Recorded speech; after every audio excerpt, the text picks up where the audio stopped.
ਕੋਈ ਬੰਦਾ scale model ਬਣਾਉਣਾ ਚਾਹਵੇ ਤੇ ਉਹ ਰੇਟ ਨੇ ਉੱਤੇ ਤੁਸੀਂ ਕਿਸ ਤਰ੍ਹਾਂ ਡਿਫਾਈਨ ਕਰਨੇ ਹੋ ਕਿ ਕੀ ਚਾਰजेस ਹੋਣੇ ਕੀ ਮਾਮਲਾਤ ਹੋਣੇ?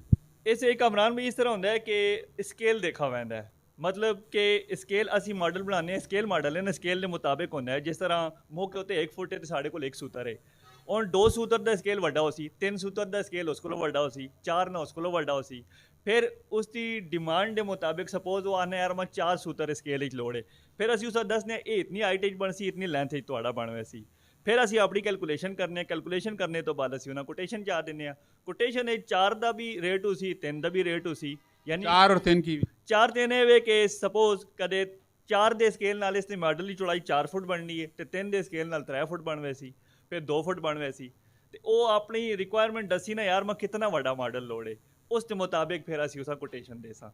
वैसे अगर तुसी इस तरह की सर्विसेज चाहने पैने हो या सिविल दी सर्विसेज चाहने हो या 2D और 3D नक्शे दी सर्विसेज चाहने हो, तुसी इन्हां नाल राबता कर सकते हो। की कॉन्टैक्ट नंबर किवे?